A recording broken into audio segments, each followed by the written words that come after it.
warahmatullahi wabarakatuh. Perkenalkan, nama saya Nabila Cahaya. Saya dari kelas 6 SD MTS 2. Saya akan menyelesaikan tantangan bulan ini, yaitu bercerita Jam Dinding Perasaan. Di SD Harapan Bangsa ada seorang guru yang sangat terkenal karena kedisiplinannya. Nama Pak Hasan. Beliau selalu datang paling pagi, bahkan sebelum bel sekolah berbunyi. Di dinding kelasnya tergantung sebuah jam kayu tua berbentuk bulat yang selalu berdetak keras. Tik tok, tik tok.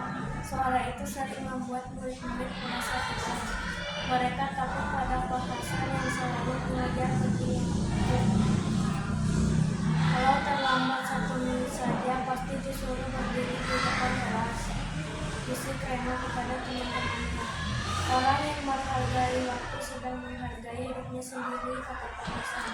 Hampir setiap hari dan membuat murid-muridnya bosan mendengarkannya. Suatu pagi Reno kembali terlambat datang ke sekolah. Napasnya terengah-engah ketika sampai di depan kelas. "Kamu terlambat lagi, Reno," ujar Pak Hasan itu. "Maaf Pak, tadi bangunnya kesiangan." Pak Hasan tidak marah, beliau hanya menunjukkan jam dinding tua itu. "Jam itu tidak pernah berhenti, Reno," yang bilang tidak bisa kembali. Reno menunduk malas. Dalam hatinya ia berpikir, kenapa Pak Hasan selalu bicara soal waktu? "Aku malu," ucap Cinta. Pak Hasan tidak memarahi mereka, beliau hanya berjalan mendekati jam dinding tua di kelas. "Anak-anak, kalian sebenarnya pintar, tapi kalian belum bisa menghargai waktu," katanya tenang. "Memang waktu seperti itu Pak," tanya Reno. Pak Hasan tersenyum kecil. "Dulu saat seusia kalian, Pak Hasan tinggal di desa yang jauh. Untuk sampai ke sekolah saya harus berjalan kaki hampir 1 jam. Kalau terlambat sedikit saja gerbang sekolah sudah ditutup." Anak-anak mulai mendengarkan. Reno dan teman-teman mulai memperhatikan Pak Hasan. Percaya anak yang menjaga sholat tepat waktu akan belajar disiplin, tenang, dan bertanggung jawab. Allah akan memberi berkah dalam hidupnya. "Keberkahan itu seperti apa Pak?" tanya Sinta penasaran. "Bukan jamnya yang bertambah, tetapi Allah memberi kemudahan, ketenangan, pikiran hidup yang lebih semangat, dan hati tidak gelisah. Itulah berkah waktu," jawab Pak Hasan. Anak-anak terdiam mendengarkan Pak Hasan, kemudian bercerita dulu. Saat kuliah, Pak Hasan pernah harus mengerjakan banyak tugas. Teman-teman panik dan begadang setiap malam. Tapi Pak Hasan berusaha menjaga sholat tepat waktu.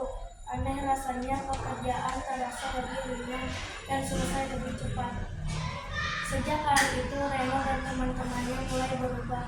Mereka datang lebih pagi, membagi waktu belajar dan bermain, serta saling mengingatkan untuk sholat tepat waktu ketika azan zuhur berkumandang. Di musola sekolah mereka segera berwudu berjamaah. Ajaibnya mereka mulai merasa menjadi lebih teratur, tugas cepat selesai, latih fokus, dan mereka tidak terburu-buru.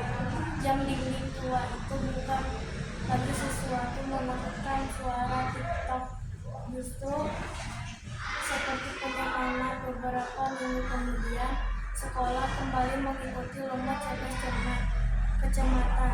Kali ini berbeda, kelas 5 datang lebih awal. Mereka belajar dengan sungguh-sungguh, bekerja sama dengan baik. Saat pengumuman dibacakan, semua murid menahan napas. Juara pertama diraih oleh SD Harapan. Yeay, seluruh murid bersorak gembira. Reno menoleh ke arah Pak Hasan yang berdiri tersenyum bangga. Sepulang lomba, Reno gurunya. Pak Hasan tersenyum hangat karena waktu adalah hadiah dari Allah yang dijaga. Reno mengalu pelan dan ternyata kalau kita menjaga sholat, maka Allah juga menjaga hidup kita. Mata Pak Hasan berbinar. Hari benar sekali Reno yang dulu wali kelas kembali berkata tik tak, dan sejak hari itu murid-murid kelas 5 tidak takut pada suara jam itu. Mereka belajar bahwa detik adalah kesempatan untuk beribadah, belajar, meraih mimpi dengan penuh keberkahan. Assalamualaikum warahmatullahi wabarakatuh.